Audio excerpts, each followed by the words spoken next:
This association is the largest business brokers association in the country. Happens to be here in Florida. I've been a member since 2007 or 2008. Just want you to know that 22,000 solds in this database. I have a team of 12 people. My office has 4,000 agents in 20 different offices throughout the 67 counties in Florida. What I'm going to do is I'm going to plug in some filters that may help us narrow down the types of businesses that come back in the results. The subcategories that I pre-selected were these, and I'm going to go back 2 years. I'm going to give you a healthy year and an unhealthy year, just to give you kind of an average, and just doing an adjusted net of 50 grand a year or more. What is the adjusted net? The adjusted net is the net with adjustments. Okay, well, what does that mean? That means any cash that maybe wasn't part of the original net, we add that to bolster or enhance the actual net, because buyers are buying a lifestyle. So a $50,000 lifestyle is a multiple of earnings, and 500 is a multiple of earnings, but they're going by their earnings. So whatever number we're able to show, if we show $50,000 in profit and then we find another 10,000 in cash, now you have 60. And whatever that multiplier ratio is that we're about to see, that's going to determine usually the fair price for the business. So I'm going to do, show me businesses 50,000 or more with sales of 100,000 to 200,000 in gross annual revenue.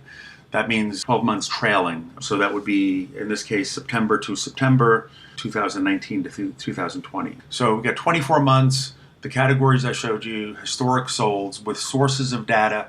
I'm going to say all sources of data.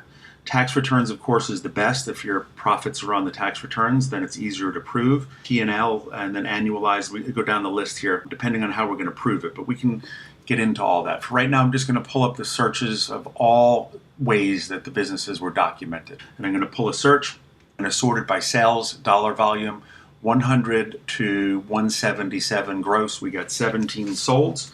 Those 17 solds have assets that are included. You could see the range of assets. Sometimes the more assets that they have, the higher ratio sold price to the adjusted net.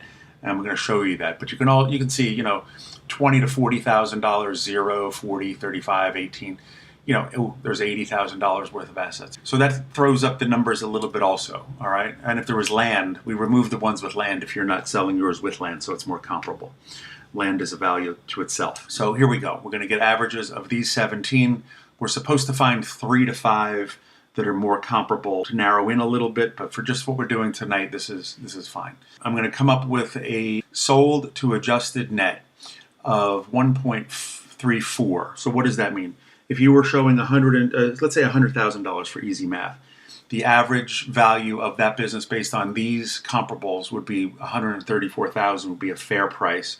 And you would expect 219 days on the market with 88% as a down payment. This class has about call it 4% in rent to sales. So on every $100,000, you're paying, $4,000 in rent. The adjusted net average was 73, which is higher than I think we were told, which was your 50. The solds average were 98. Sales volume were 147. So I can pull a search any way that you'd like, but this is really the most important number. How many years will somebody work to pay off the investment to buy your business? And here it's 1.3. If you're making 50, they're going to give you 50 times 1.3. That's pretty much on average. We can ask for any number you want, but if you ask for 10 times 50, if you want $500,000, there's no support for that. No one's ever done it. If you want 6 or 7 or 8 times the 50,000, no one's ever done it. Doesn't mean we can't try, but the likelihood of success is very low. And it's going to take a heck of a lot longer than the 219. But why would someone have to pay that much if there's others that were for sale at the same time that were going for the average of 1.3? So that's how it works. If I can help you further, my cell phone is 954-562-2019. The website is ericsellmybusiness.com. If you're serious about selling, we have buyers and been doing this since 1989, so kind of know what I'm doing. We'll talk to you soon. Thank you so much. Bye-bye.